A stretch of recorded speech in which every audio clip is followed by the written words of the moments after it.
Welcome back, everyone, to the Deep Dive. This time we're going deep on unique selling propositions, or USPs. We've got a whole bunch of articles, even a few classic marketing books to dig into. Yeah, should be fun. The goal, figuring out how much these USPs really matter. For any business, really. Exactly. New businesses, established ones, everyone. And, the sources all seem to agree on the core idea here, a USP. It's basically. Hmm. What's that one unique benefit you offer that your competitors just don't?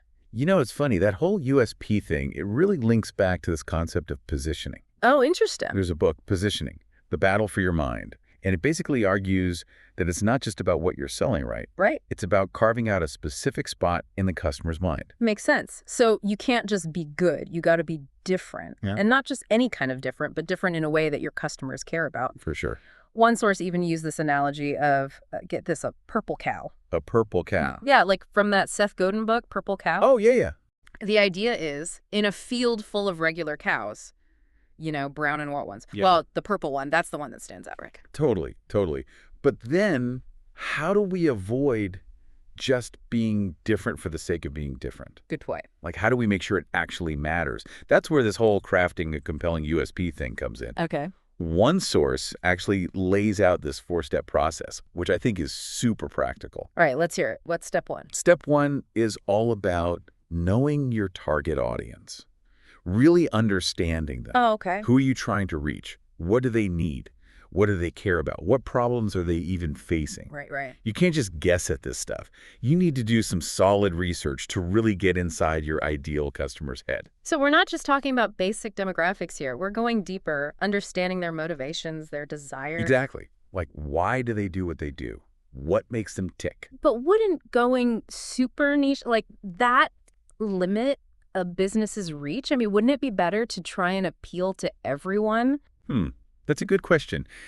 And there's definitely arguments for casting a wider net. But the sources we're looking at, they actually suggest that by focusing on a specific audience, you can create messaging and offers that hit way harder. Oh, I see. If you try to appeal to everyone, you might end up appealing to no one. Makes sense. So, a sharp USP helps you cut through all that noise and connect with those people who are most likely to become loyal customers. Exactly. Okay, I'm with you. So, we know our target audience inside and out. What's next? Time to get a little competitive. Competitive analysis, that's step 2. Ooh, sounds intense. It is. Got to know who else is out there trying to grab the attention of your customers. What are their strengths? Where are they weak? What are they offering that you're not? And vice versa. The point isn't to copy them. Right. It's about finding your own lane. So it's almost like detective work, looking for clues that'll help us carve out our own unique space. That's a great way to put it. So how do we actually go about doing this competitive analysis? Any tips from the source material? Absolutely. They recommend doing some online research, maybe running some customer surveys, even doing some mystery shopping. Oh, fun. Yeah. The goal is to get a full picture, 360 degrees, of what your competitors are nailing and where they're maybe falling short. And this is where things get really exciting, because when you see those gaps, those needs that aren't being met, you start to see how your USP can really shine. All right, I'm loving this. We've done our homework on the target audience. We've scoped out the competition. What's next on our USP checklist? Now it's time to really nail down your benefit, the one thing you do better than anyone else. Okay, so this is where we define that one thing that makes our product or service stand out in a way that actually matters to our customer. Exactly. Is it, say, a commitment to sustainability? Or maybe cutting-edge technology? Or incredibly personalized customer service? Could be any of those. What's that core value that makes you different and better? So it's like finding our superpower, the thing that gives us an edge in the market. I like that. But here's the thing. It can be tempting to want to list like all the awesome things about your business, right? Oh, yeah. But the research we're looking at, it emphasizes this. Yeah. For a USP to really hit home, it needs to be super clear, super focused. I see. Think of it like a headline. You want it to be punchy and memorable.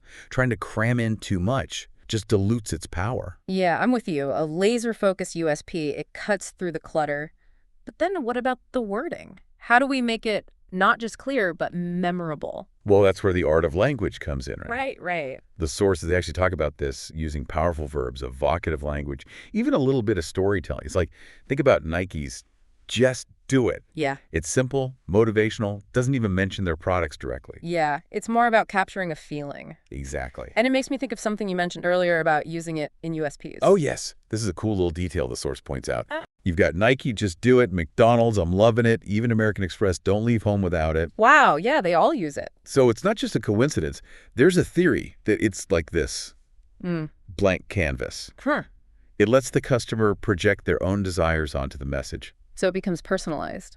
Exactly. Oh, that's clever. So we have our USP. It's clear, speaks to our audience, considers the competition. We've even got this it magic going on. All right. What now? Do we just shout it from the rooftops and hope for the best? Not quite. Crafting the USP, that's just the beginning. Now we got to think about integrating it into the whole brand. And that's where storytelling comes in. Okay, yeah, I've heard that before. Storytelling, connecting with customers on a deeper level. Isn't there that book, Building a Story Brand? Yes, that's the one by Donald Miller. And it's all about using narrative to really connect with your audience. Okay, but how does that fit with the USP? They seem like separate things. Not necessarily.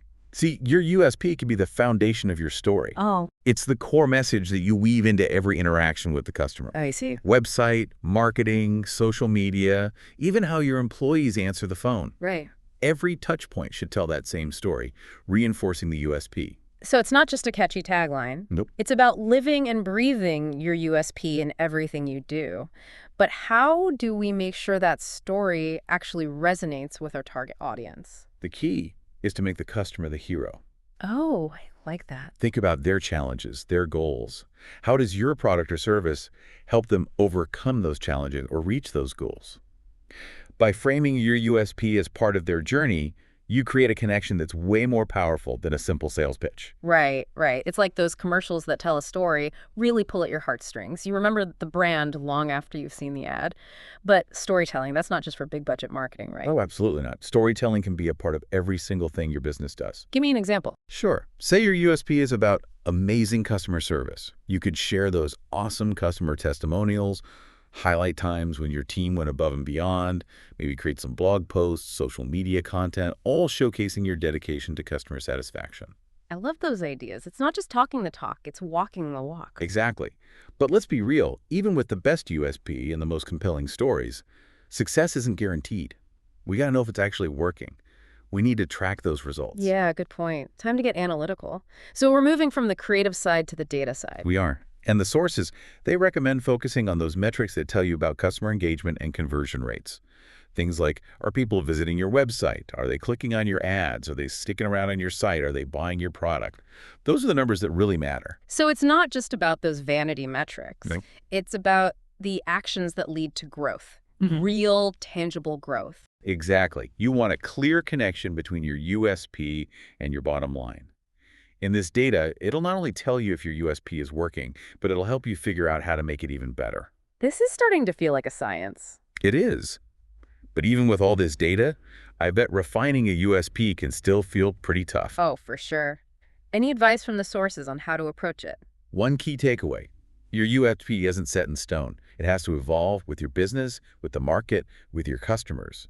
The sources really emphasize staying flexible, looking at those results, being willing to tweak your USP. So it's an ongoing process, not a one-time thing. Yeah. But how do we know when it's time to really revisit and revise? Are there any warning signs? Totally. If sales are dipping, if the customer feedback is getting negative, if you just feel like you're not standing out anymore, those are all signs it might be time to step back and take a fresh look. It's like checking your compass, Exactly. making sure you're still on the right path. But even with all the data and insights, refining a USP can still feel pretty daunting. Any advice on how to get started? The sources actually suggest something pretty simple. Go back to basics. Look at that target audience research again. See what your competitors are doing. Be honest about your own strengths and weaknesses. It's like hitting the refresh button. I like that, hitting refresh. So it's about staying curious, staying informed, and never being afraid to adapt. Wow, we've covered so much ground today, diving deep into these unique selling propositions. From building a compelling USP to making it part of your brand story to actually measuring its impact, it's clear these USPs are not just some marketing jargon. They're the backbone of a successful business, really. What's fascinating to me is how a well-defined USP can act as a guide for your business. Keeps you focused on what truly sets you apart. Right. It's all about understanding those customers, knowing the competition, and then pinpointing that one benefit that makes you the go-to choice. Exactly. But as we talked about, it doesn't just end with creating the perfect USP. It's got to evolve, Right. It's got to be flexible. adapt to the market, keep up with customer needs. It's an ongoing thing. It's like tending a garden. Gotta nurture it, prune it, adjust as needed. But what happens when the data says it's time for a major overhaul? Revising a USP, especially for an established business, that can be a little scary. It can be. But the sources offer some good advice. They suggest going back to basics, like starting fresh. Okay, so re-examining who we're serving, what they need, what's changed in the market. Basically, how can we make our USPs stay relevant? Exactly. It's all about continuous learning, always improving.